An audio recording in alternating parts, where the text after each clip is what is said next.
am very excited about today's video. We are going to be talking about Neptune in the first house, or Neptune conjunct ascendant. So even if Neptune is in your 12th house, but the degree is still very, very close to your ascendant, I'm counting that. So this is going to be a fun video. I'm very passionate about this placement. Now, before I get into it, like and subscribe if you enjoy my content. I greatly appreciate it. I do have my website in the description if you would like to book a reading with me. I also have an email list going, so if you sign up for that, you will receive promotions, discounts, and exclusive astrological insights. Okay, let's get into it. So Neptune in the first house or conjunct the ascendant. Now it's worth noting the first house and the ascendant have a lot to do with our appearance and what we look like. If you utilize the Placidus housing system, which is what I utilize, then you know the ascendant is always the first house cusp. So it's very easy, it's very simplified. That said, Neptune is a very disorienting planet. Wherever it goes, it creates a fog. It casts smoke and mirrors. It makes it very hard to see clearly. It's also a romantic planet. It's imaginative. It's fantastical. So it brings forth kind of this playful energy as well. So people that have Neptune in first or Neptune conjunct ascendant, they can be quite shape-shifty. So what that means to me is that they have a way of shifting their appearance in a way that can be quite stark, even controversial. You know, there can also be in some cases poor self-image issues here. It can be very hard for people with Neptune in first or Neptune conjunct ascendant to see themselves clearly. So there can also be body image issues here. That's not necessarily what we're going to be talking about in this video, but it is worth mentioning, and it can kind of tie into some of these examples I'm going to be giving.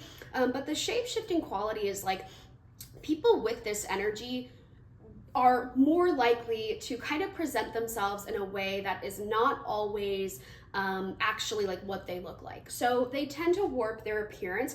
This can also note too, like for the people around them, struggling to understand what it is that they really look like. Like if you know someone with Neptune in first or Neptune on the ascendant, every time you see them, they might look completely different, even if they haven't actually tangibly or physically done anything to their appearance. There's just an aura about them that is inconsistent on a physical level.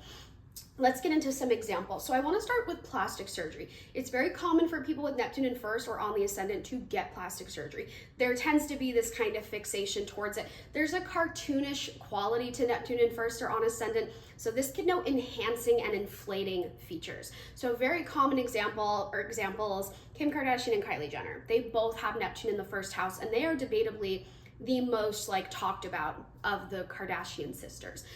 They're the most controversial. Not to mention that they have done, especially Kylie, like growing up, I saw what she used to look like, has done such a 180 in what she looks like.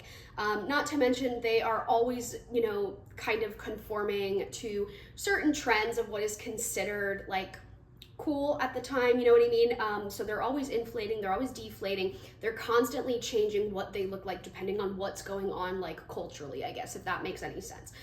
So the proportions are really what's very, very stark. The proportions are, for their specific bodies, they are cartoonish, they're not real, like they're literally not real, you know.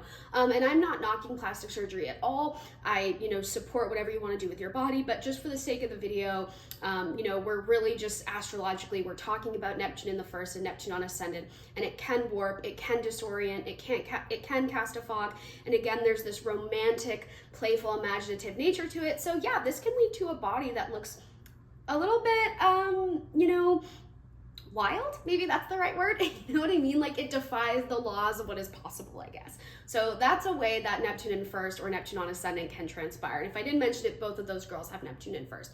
Now, another example I want to give is with Björk. So she is known for her really, really innovative, out-of-the-box, quirky sense of fashion and style. This is a really great example of how Neptune in first can be really, really fun, and definitely provides an outlet for self-exploration and experimentation with what you look like. So she's known, again, she's like a fashion icon. Like I always think of the swan dress and how she like dropped an egg on the red carpet, which is just amazing. You know, it's kitschy, there's campiness to it, there's tackiness to it, but it is something that we still think about and talk about to this day. Like it's such an iconic outfit. So she's known for, you know, playing dress up, I guess is like a way you can word it. She's known for kind of shape-shifting what she looks like. Like you can find so many images of her on the internet where she just looks so different. Like the makeup that she wears, the clothing that she adorns, it's a type of style that just completely transcends like what she physically looks like naturally, if that makes sense. It's almost like she is the canvas and she instantly becomes whatever she adorns herself with. Like it instantly kind of consumes her. So she's a great example of that more theatrical component of Neptune in the first, right? Now, another example, which is a little similar, but also very different, is Jeffree Star. So I knew Jeffree Star from like the MySpace days.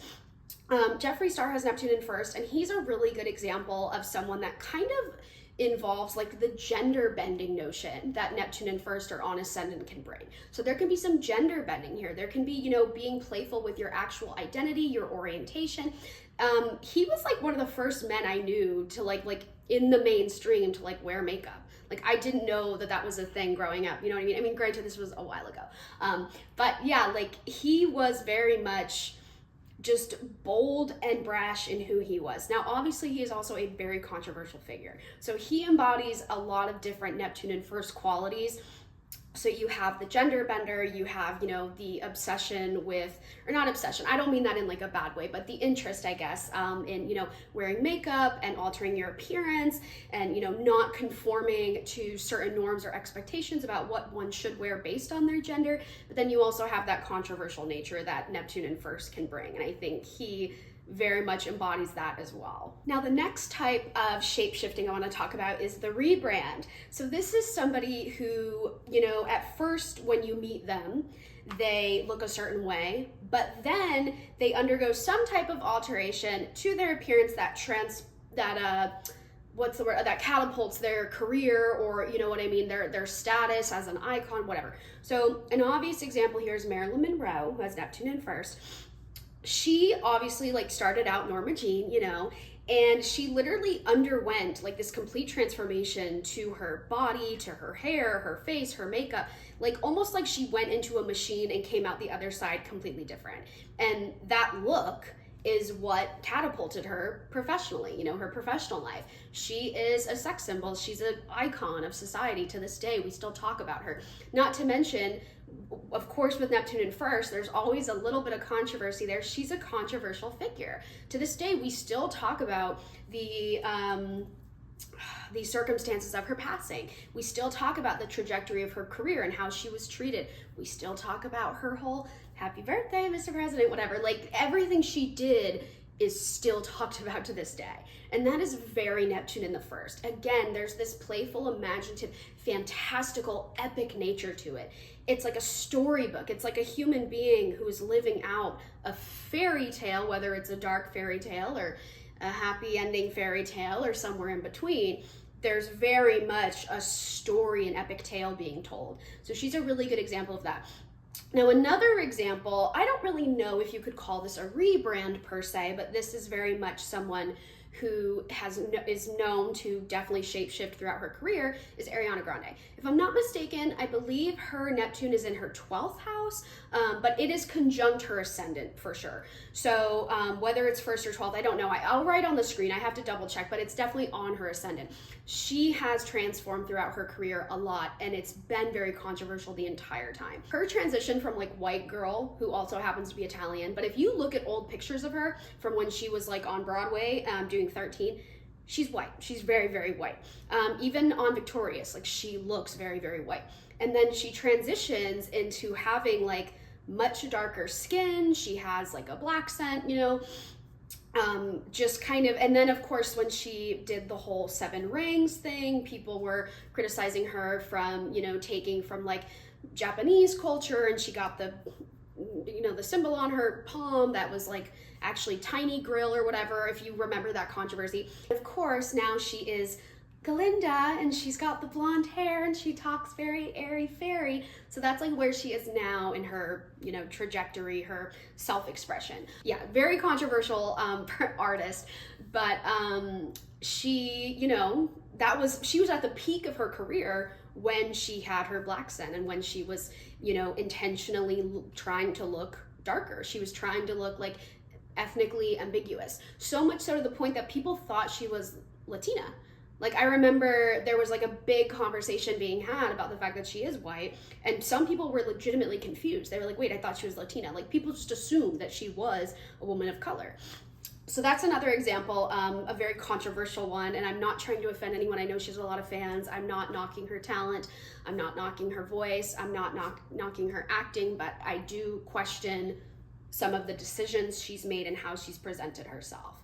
And I think she has spoken out too about like some of the plastic surgery she's gotten and some of her, you know, body image issues and things like that. So that's kind of a callback to what I was saying earlier about how a lot of people with Neptune in first or Neptune on ascendant, it can create a disconnect between you and like who you are and your actual identity. And that can definitely tie into what you look like. So those are all of the really powerful examples that I can kind of think of to explain what I mean when I talk about the fact that people with Neptune in first or on ascendant, they are shapeshifters. They're always changing their appearance. It's very hard to truly understand who these people are, not even just on their appearance, but who they are as like their actual identity.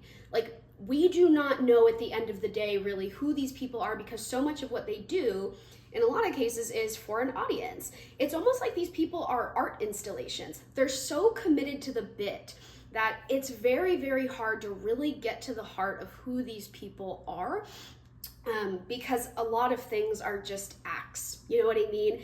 They've built themselves up as characters in a way. So it's a very interesting thing. And a lot of these people, you've noticed too, they're very controversial, and they create a lot of dialogue and discussions about larger concepts in life. So that's another thing, is people with Neptune in first or on ascendant, there's a cultural significance that can come from them and their existence. Obviously, this is going to vary depending on, you know, where you go in life, what you wind up doing.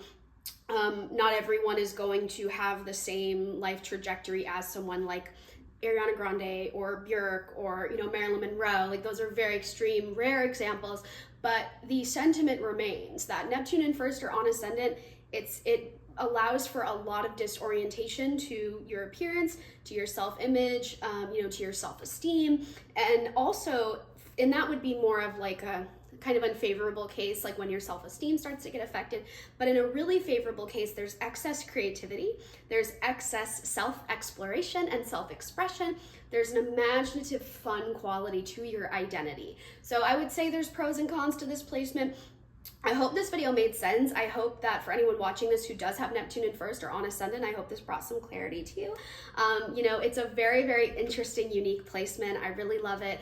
And, you know, I know some of the examples I gave are controversial, but there is something to learn from these people as well. Again, on kind of like a cultural and sociological level. Okay, like and subscribe if you enjoy my content. Feel free to leave me a comment if you agree with some of my, you know, these sentiments about Neptune in first or on ascendant. And you can also leave me a comment too if you have this placement. I hope that maybe you felt more seen, no pun intended. And again, my website is in the description of this video if you would like to book a reading with me.